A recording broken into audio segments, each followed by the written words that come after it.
kembali lagi bersama saya di Nurse, channel keperawatan, tindakan keperawatan, ilmu keperawatan, dan informasi kesehatan lainnya. Oke, gimana teman-teman kabarnya hari ini? Semoga dalam keadaan sehat walafiat ya. Pada video kali ini saya akan memberikan tentang informasi bintitan ya. Apa sih bintitan mata ya teman-teman ya? Penyebab dan pengobatan bintitan mata. Oke teman-teman yang belum like and subscribe, silahkan klik tanda loncengnya agar teman-teman bisa mendapatkan notifikasi dari channel ini. Oke, terima kasih. Langsung aja ya teman-teman, kita langsung bahas tentang bintitan mata. Teman-teman pernah nggak sih ngerasain bintitan mata? Saya rasa sebagian besar orang sudah pernah ya mengalami bintitan mata. Ya, bintitan mata itu sangatlah mengganggu teman-teman. Apalagi ketika kita ada aktivitas besoknya atau ada kegiatan bersama teman-teman, dan itu rasanya malu sekali ya ketika mata kita bintitan. Biasanya disamakan dengan kita memakai kacamata atau sebagainya. Tapi perlu teman-teman ketahui, bintitan itu ternyata ada penyebab dan pengobatannya ya, dan pencegahannya juga teman-teman. Oke, langsung saja kita simak di video kali ini ya. Bintitan itu apa sih ya? Bintitan itu kalau di dunia kesehatan disebut hordeolum ya, yaitu kondisi ketika bintil menyakitkan mirip jerawat bisul tumbuh di tepi kelopak mata. Bintitan umumnya disebabkan oleh infeksi bakteri dan biasanya hanya muncul pada salah satu kelopak mata. Satu kelopak mata. Tapi kadang-kadang biasanya kan dua ya. Kadang-kadang ya. Nah, ini bakteri dan teman-teman. Berarti kalau sudah mengalami bintitan, pasti teman-teman bertanya-tanya, ini kenapa ya bisa terjadi bintitan padahal saya tidak ngapa-ngapain, dan ternyata disebabkan oleh bakteri. Nah, bakteri itu ada di mana teman-teman? Banyak. Bakteri itu ada di tangan kita, kuman ribuan atau jutaan di sini. Makanya jangan asal-asalan untuk memegang mata ya ketika tangan kita kotor. Terus bintitan sering kali terjadi di kelopak mata bagian luar, tapi terkadang juga bisa muncul di bagian dalam kelopak mata. Bintil yang tumbuh di bagian dalam lebih menyakitkan daripada yang tumbuh di luar. Tidak seperti kelihatannya, bintitan tidak menyebabkan gangguan penglihatan. Tapi kadang-kadang ada juga ya bintitan semi besar ya. Dari tadinya merah-merah dan membesar sampai menyebabkan gangguan penglihatan. Dan itu harus cepat ke dokter teman-teman ya. Kontrol ke dokter spesialis mata ya. Oke, nih ini adalah gejala bintitan teman-teman. Gejalanya utamanya bintitan adalah tumbuhnya bintil merah yang mirip dengan bisul kecil pada kelopak mata, baik di dalam atau di luar kelopak mata. Mata merah, mata berair, dan kelopak mata bengkak dan nyeri. Seperti ini ya. Di kelopak matanya ini ada gambar di atas kelopak matanya ada merah ya, berair dan nyeri ya. Oke, lanjut. Nah, ini adalah penyebab dan faktor risiko bintitan. Nah, ini adalah saya gambarkan, ini adalah bakteri atau kuman ya. Ternyata diakibatkan oleh apa sih ya bakterinya ya? Ternyata infeksi bakteri Staphylococcus namanya teman-teman ya. Jadi Staphylococcus itu banyak sekali di tangan-tangan kita itu. Kalau kita tidak menjaga kebersihan tangan dan kita menyentuh bagian area mata ketika tangan kita kotor ya, itu jangan heran kalau besok paginya atau nantinya mata kita bengkak atau bintitan ya. Bakteri yang umum hidup di kulit ini dapat menyumbat kelenjar minyak di kelopak mata sehingga menimbulkan peradangan. Penyebab lain dari bintitan adalah kuman dan kulit mati yang terperangkap di ujung kelopak mata. Selain bakteri Staphylococcus juga ada ternyata kulit mati ya, yang terperangkap di ujung kelopak mata. Oke, jadi udah tahu ya penyebab bintitan itu ternyata infeksi bakteri Staphylococcus ya. Nah, ini beberapa faktor yang dapat meningkatkan risiko seseorang terkena bintitan. Pertama, itu ya, menyentuh mata dengan tangan yang kotor ya. Jangan sentuh mata dengan tangan yang kotor ya. Jadi teman-teman harus rajin cuci tangan ya. Terus menggunakan kosmetik yang sudah keluarsaan. Nah, lihat untuk para wanita ini, perempuan yang suka berdandan, apa itu namanya kalau di kosmetik mata, saya lupa, nggak tahu ya. Hati-hati, lihat tanggal kedaluarsanya ya. Jangan-jangan itu yang penyebab dari bintitan. Terus tidak membersihkan bekas kosmetik pada mata sebelum tidur. Biasanya yang malas ke kamar mandi sebelum tidur cuci muka, nah, ini bisa melakukan bintitan. Terus memakai lensa kontak yang steril. Ada beberapa prosedur yang harus diketahui tentang kontak lensa kontak ya.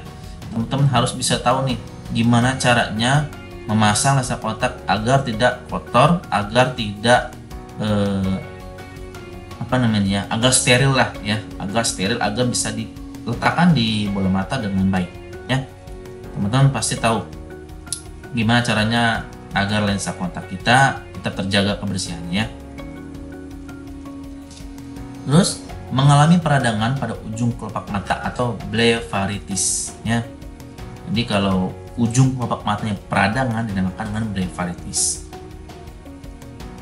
Kalau penyakit rosacea yang menyebabkan kulit wajah memerah. Ini biasanya akibat ini bukan jerawat ya teman-teman. Ini bukan jerawat, hanya kulit wajah yang memerah, dinamakan dengan rosacea ya. Nah, ini pengobatan bintitan teman-teman ya. Sebagian besar bintitan bisa sembuh dengan sendirinya dalam waktu 7 sampai 21 hari. Wow, sangat panjang kalau menurut saya ya. Apalagi teman-teman yang mobilitasnya tinggi. Biasanya misalkan sekarang kerja di kantor A, terus besok langsung meeting dan sebagainya, itu sangat mengganggu teman-teman aktivitas ya. Nah, terutama bila bintitan telah pecah dan mau nanah. Tapi jangan pernah memencet atau memecahkan bintitan sendiri karena dapat memicu penyebaran infeksi. Jadi jangan pernah memencet atau memecahkan sendiri ya, karena akan dapat menyebabkan infeksi. Ya, bintitan itu memang bisa sembuh dengan sendirinya, tapi sangat mengganggu sekali karena ini rentannya 7 sampai 21 hari ya. Oleh karena itu teman-teman yang mau obatnya nanti di kolom komentar ya. Kalau teman-teman pengen tahu obat bintitan atau mata, silahkan di kolom komentar karena saya tidak memberikan rekomendasi obatnya di sini ya. Oke, terus beberapa langkah sederhana berikut ini bisa Anda lakukan untuk mengurangi gejala dan rasa tidak nyaman akibat bintitan. Pertama itu menjaga kebersihan mata yang bintitan. Cucilah kelopak mata dengan sabun berbahan lembut dan hindari dulu pemakaian kosmetik mata sampai bintitan sembuh ya. Jangan dulu memakai kosmetik di daerah mata ya. Terus cuci pakai sabun yang lembut, cuci sabun bayi misalkan ya, yang pH-nya basah ya. Terus kompres kelopak mata dengan air hangat. Nah, kompres mata 2-4 kali sehari dengan handuk yang sudah direndam air hangat, jelas ya, agar teman-teman bisa merasa lebih nyaman ya. Terus jangan memakai lensa kontak, jelas, karena lensa kontak juga pasti akan berpengaruh sakit ya kalau teman-teman matanya bintitan ya. Nunggu sampai benar-benar sembuh. Konsumsi obat pereda nyeri. Nah, ini obat oral ya. Biasanya diperjualbelikan bebas itu paracetamol ya, untuk meredakan nyeri pada daerah mata yang bintitan ya. Tapi ada obat yang khusus untuk mata, ada yang oles ya. Teman-teman bisa komentar di bawah ya kalau mau obatnya. Oke? Atau langsung ke email saya juga bisa. Tapi jangan lupa klik like, share, comment, dan subscribe. Nah, apabila bintitan tidak kunjung sembuh dan bertambah nyeri, segera hubungi dokter. Langkah penanganan yang umumnya dilakukan dokter adalah memberikan salep atau tes mata antibiotik. Bila bintitan tidak juga membaik dengan obat tersebut, dokter mata akan melakukan cairan kecil pada bintil untuk mengeluarkan nanah. Kalau udah kasih antibiotik, salep, tetes tapi tidak bisa atau masih lama ya, teman-teman matanya akan di sayatan kecil ya oleh dokter mata ya. Jadi nanti kita keluarkan nanahnya ya agar tidak mengganggu ya. Kalau itu cara instannya, tapi banyak teman-teman yang hordeolum ini memang sakit sekali ya, walaupun memang sudah dibaal atau disuntik ya, atau bukan suntik ya, matanya ditetesin anti baal ya, baal ya. Nanti teman-teman di situ matanya dibaalin ya, matanya tetesin semacam cairan gitu. Nanti tiba-tiba matanya teman-teman bisa baal lah istilahnya ya, kebas gitu ya. Nanti baru disayat bagian yang bintilnya gitu. Nanti kita keluarkan nanahnya ya. Itu cara pengobatan selain antibiotik atau per oral ya, disayat bintilanya ya oleh dokter mata ya. Terus komplikasi itu banyak teman-teman ya, atau hordeolum yang tidak kunjung sembuh dapat berkembang menjadi kista akibat tersumbatnya kelenjar pada kelopak mata, lesion ya, atau menyebabkan penyebaran infeksi ke jaringan di sekitar kelopak mata atau cellulitis periseptal ya. Hati-hati yang hordeolum atau bintitan yang lama ya, langsung segera periksa ke dokter mata ya, takut ada kista di situ ya. Terus pencegahnya itu tidak menggaruk mata karena dapat memicu iritasi dan berpindahnya bakteri ke mata ya. Jadi tangan kita harus terjaga kebersihannya, terus cuci tangan pakai hand sanitizer ya, dan tidak menggaruk mata ya, karena dari tangan ke tangan ini kita tidak tahu berapa jumlah jutaan kuman dan bakteri ada di tangan kita ya. Mencuci tangan sebelum menyentuh mata dan memakai kacamata pelindung saat membersihkan rumah agar terhindar dari debu. Nah, yang biasa beres rumah nih ya, matanya dilindungi dengan kacamata ya. Terus tidak berbagi penggunaan handuk dengan orang lain, terutama dengan orang yang sedang bintitan. Jadi kalau orang bintitan itu tidak boleh berbagi handuknya teman-teman ya, ataupun baju, apalagi baju ya. Handuk aja tidak boleh, apalagi baju ya, karena bisa menyebar nanti. Terus mensterilkan lensa kontak sebelum digunakan dan mencuci tangan terlebih dahulu sebelum memasangkan lensa kontak pada mata. Jelas ya. Tidak menggunakan kosmetik yang sudah kadaluarsa, tidak menggunakan kembali kosmetik mata yang pernah digunakan saat bintitan, dan bersihkan wajah sebelum tidur. Ini harus nih teman-teman. Wajah tetap dijaga agar mata juga sehat ya. Kalau mau tidur cuci muka ya, wudhu. Oke. Memeriksakan diri ke dokter jika mengalami infeksi atau peradangan di sekitar kelopak mata. Oke, terima kasih teman-teman ya. Itu tentang hordeolum atau bintitan mata.